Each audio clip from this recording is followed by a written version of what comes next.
Come, let us explore the biggest meditation mistake in history. Together, let us relaxingly recite. Sturgeon's law reminds us that 90% of everything sucks, but not in the fun, tingly way.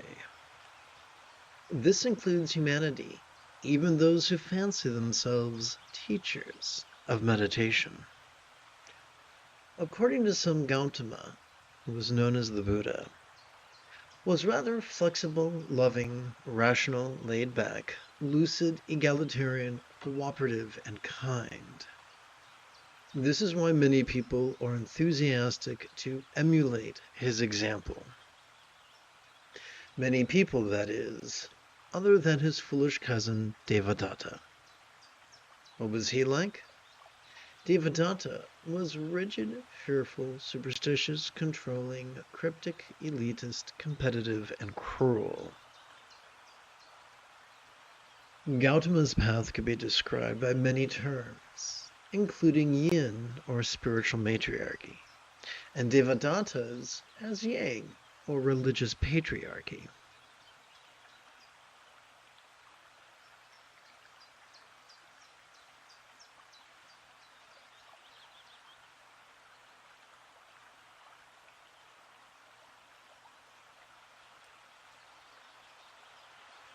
Statistically, the majority of meditation teachers unwittingly follow in the footsteps of the Buddha's foolish cousin.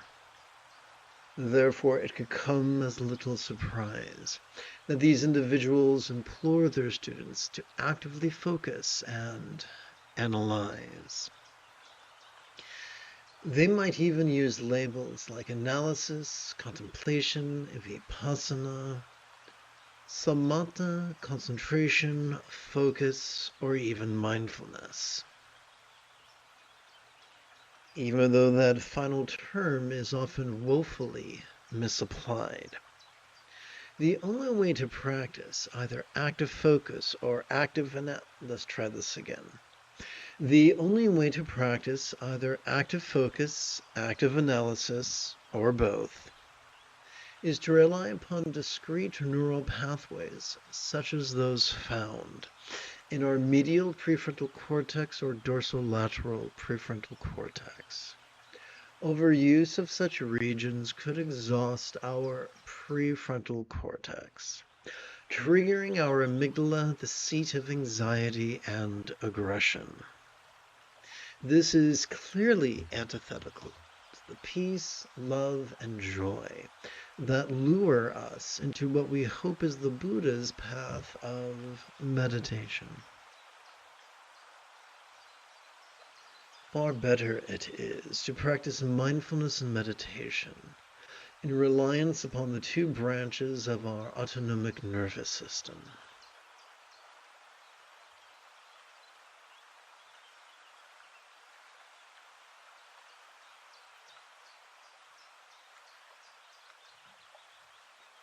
For doing so could calm the anxiety and aggression of our amygdala, as well as excite the empathy of our anterior cingulate gyrus. With consistency, it could even cause our choices, utterances, and deeds to habitually flow from the right or effortless effort of love's centered spontaneity. This is why the Buddha taught mindfulness and meditation.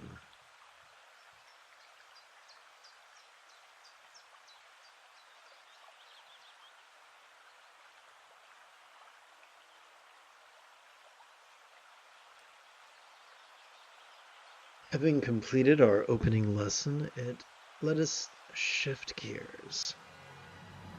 It is Qui-Gon Jinn Tuesday evening. Come, let us meditate like a Jedi after approximately 30 seconds of housekeeping.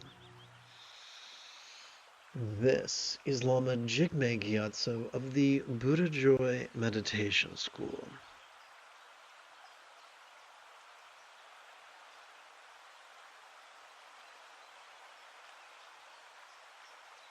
For about 30 years, I harnessed my autistic special interests as well as my ADHD hyperfocus to spend about 8 hours a day, almost every day, studying, practicing, mastering, and reverse engineering the teachings and techniques of each school of meditation so that I could become your nerdy, neurodivergent guide to nirvana. Welcome, my friends, to Meditate Like a Jedi, which is made possible due to the generosity of viewers just like you. So let us turn to the latest iteration of our practice text, or sadhana, if you're nasty.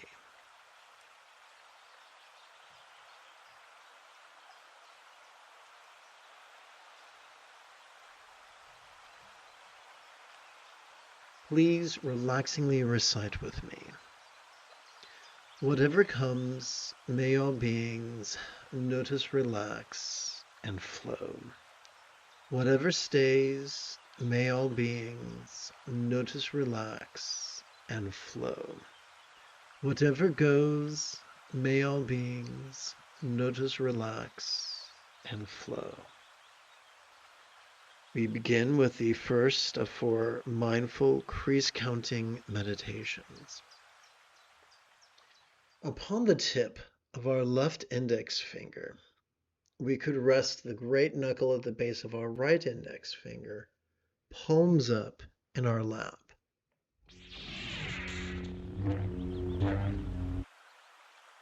Doing so could gently invite our real or imagined subtle energy to automatically coalesce at the crown region of our head. Let us begin with mindfulness. Each time we inhale, whether we know it or not, the sympathetic nervous system ensconced within the middle third of our spinal cord has evolved to help us to notice in a very special way, to help us to notice vulnerably, passively, viscerally, randomly, and fleetingly. Now let us turn to meditation. Every time we exhale, whether we know it or not, the parasympathetic nervous system, divided between the lower third and the upper third of that same spinal cord, is wired to help us both physically relax as well as mentally release. In essence, the most efficient way to practice mindfulness is to silently and mentally recite the verb noticing during each inhalation, and to silently and mentally recite, let's try this again. And the most efficient way to practice meditation is to silently and mentally recite the verb relaxing during each exhalation.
Let us relaxingly recite an excerpt from the vast expanse of the diamond-like mind, composed approximately 14 centuries ago by Prahevajra of the Swat Valley, translated from the Tibetan by Chogyal Namkhai Norbu, translated from the Italian by Adriano Clemente, adapted and amplified by yours truly.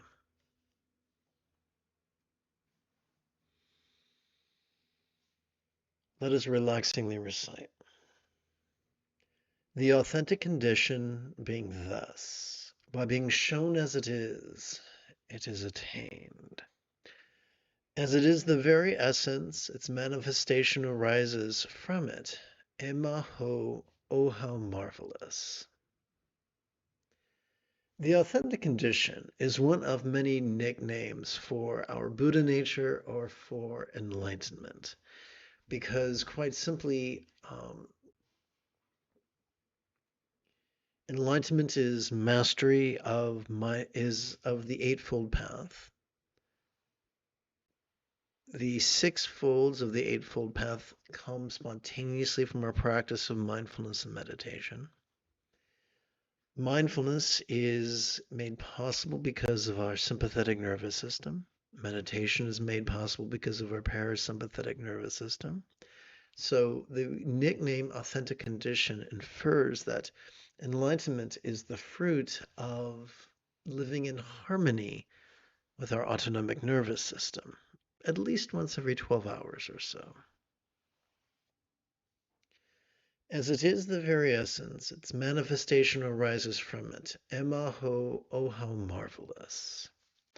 In other words, by simply cooperating with our sympathetic nervous system during each inhalation and our parasympathetic nervous system during each exhalation, the mastery of meditation becomes an inevitability together. The authentic condition being thus, by being shown as it is attained. As it is the very essence, its manifestation arises from it. Emaho, oh how marvelous. Just as some American evangelicals might exclaim glory in the middle of a sermon, some people in the Ati Yoga tradition will exclaim, oh, how marvelous, or marvelous.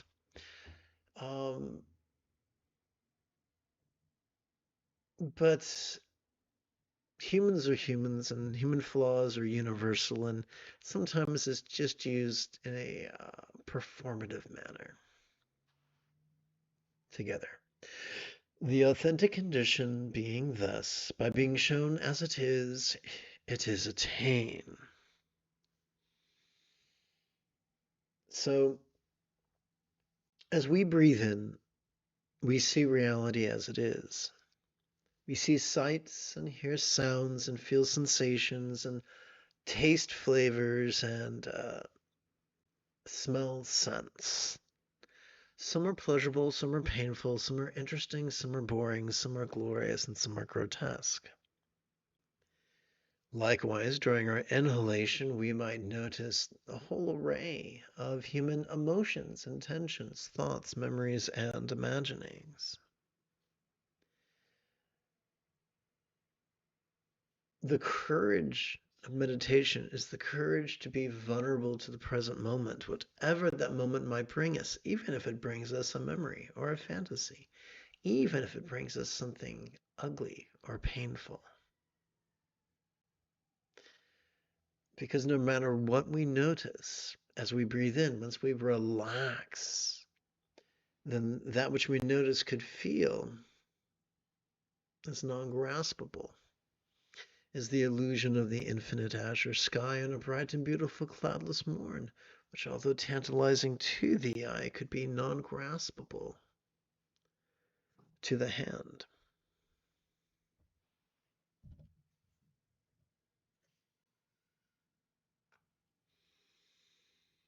Hmm.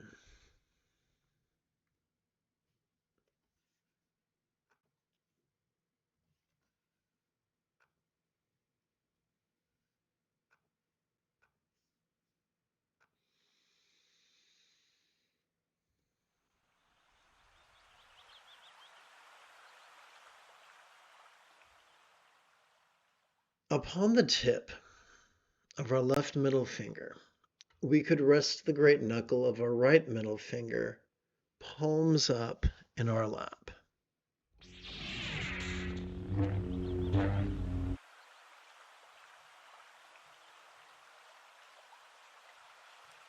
Doing so could gently invite our real or imagined subtle energies to automatically coalesce at the heart region of our chest.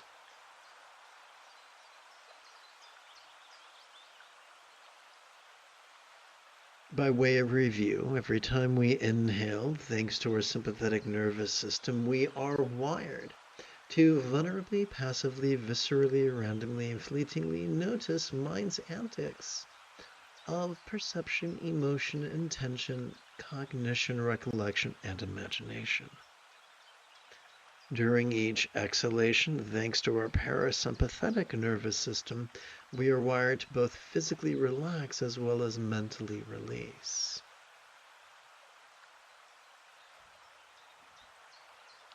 The moment you have a specific question about Buddhist recitation, Buddhist meditation, or Buddhist philosophy, do not hesitate to type your question in great detail in the chat window.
Let us relaxingly recite.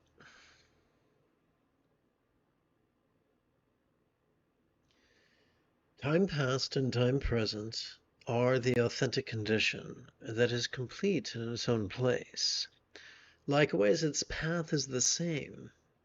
This is its very nature. Time past and time present are the authentic condition that is complete in its own place. Some people are misled, and they are taught that mindfulness is concentration. It's not. Concentration is rigid. It says we're going to focus on this and everything else can feck off. Mindfulness is different. Mindfulness notices whatever comes in the present moment, whether it's a memory or a fantasy or a perception or an emotion or an intention or a thought. It's just vulnerable to whatever presents itself in the present moment.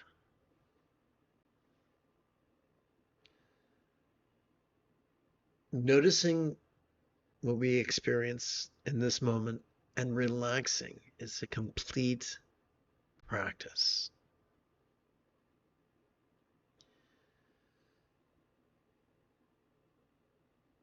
Together with the word likewise. Likewise, its path is the same. This is its very nature. Time past and time present are the authentic condition that is complete in its own place.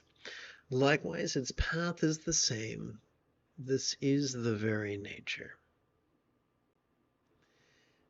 Time past and time present are the authentic condition that is complete in its own place.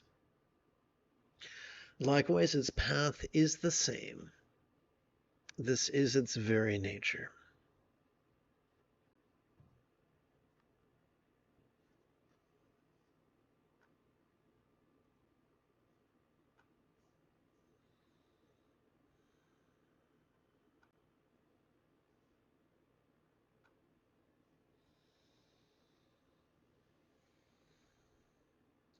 Upon the tip of our left ring finger, we could rest the great knuckle at the base of our right ring finger, palms up in our lap.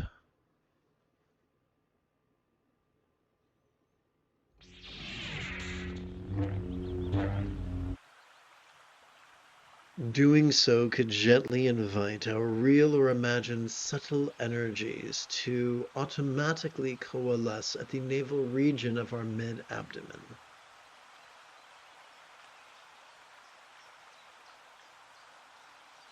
During each inhalation, thanks to our sympathetic nervous system, we could vulnerably, passively, viscerally, randomly, and fleetingly notice all manner of phenomena, the external or the internal, the physical or the mental, the pleasurable or the painful, the interesting or the boring, the glorious or the grotesque. During each exhalation, thanks to our parasympathetic nervous system, we could physically relax and mentally release.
Together, let us relaxingly recite this root text composed by Prahe Vajra of the Swat Valley 1400 years ago.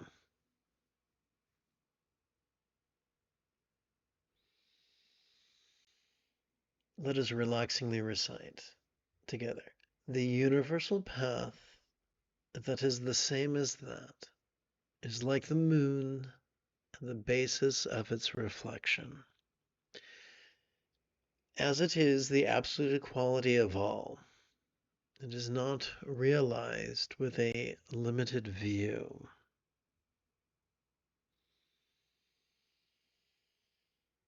So the universal of the path that helps us to be loving and tolerant of all beings. Love here not being an emotion, but being an intention. That's an important distinction.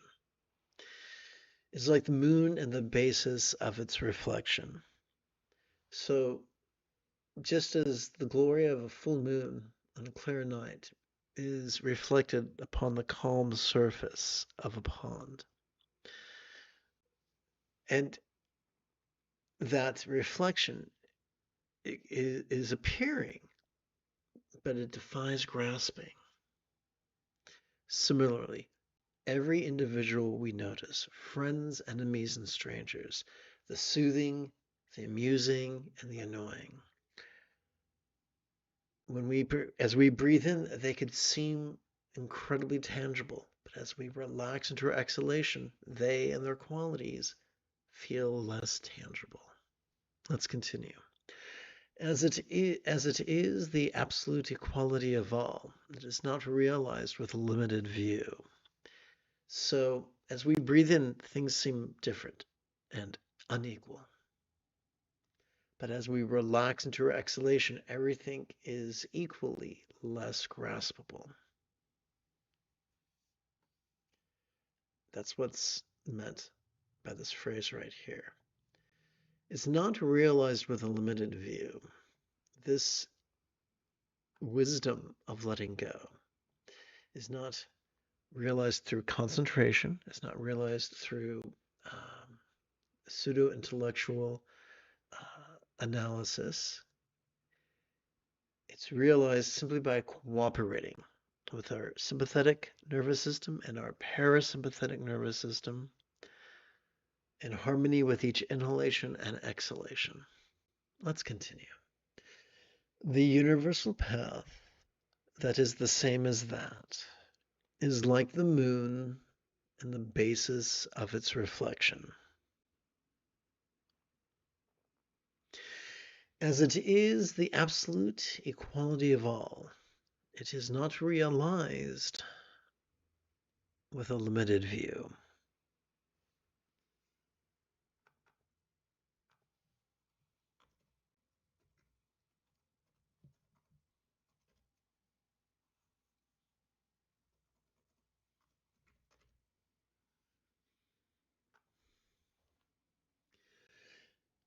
The universal path that is the same as that is like the moon and the basis of its reflection.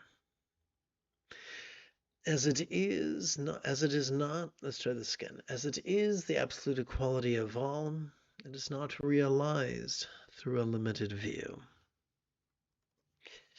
At about the same time, in a different part of the world, in China, Yung Jie, forgive my pronunciation, wrote, "You cannot hope to take in the enormity of the sky and all of its stars on a clear night by peering at it through a piece of bamboo."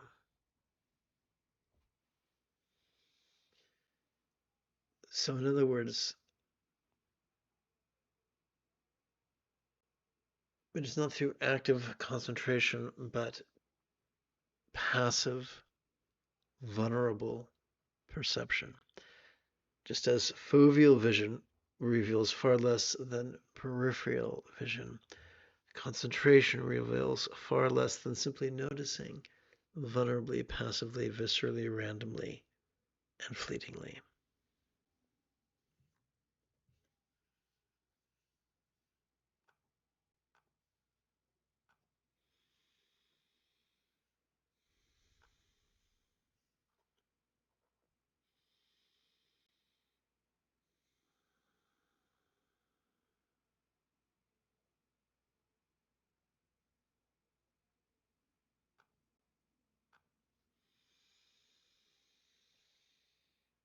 Upon the tip of our left little finger, we could rest the great knuckle at the base of our right little finger, palms up in our lap.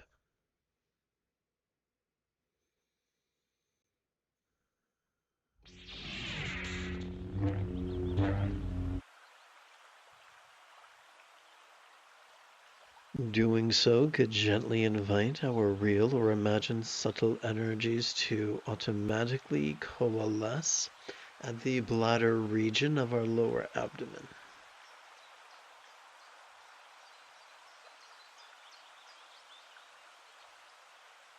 The moment you have a specific question about Buddhist meditation or recitation or philosophy, do not hesitate to type your question in great detail in the chat window. Let us explore mindfulness. Every time we inhale, whether we know it or not, thanks to our sympathetic nervous system, we vulnerably, passively, viscerally, randomly, and fleetingly notice all manner of phenomena, from the dangerous to the safe, from the scarce to the abundant, from the painful to the pleasurable, from scorn to praise, from shame to fame. Now let us explore meditation. During each exhalation, thanks to our parasympathetic nervous system, we are wired to physically relax and mentally release. Together, let us practice right now.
Remember, upon the Buddha's path of meditation, who we are is not defined by what emotion we feel or what sensation we feel, but rather what we do with that which we perceive.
You have taken your first step into a much larger world.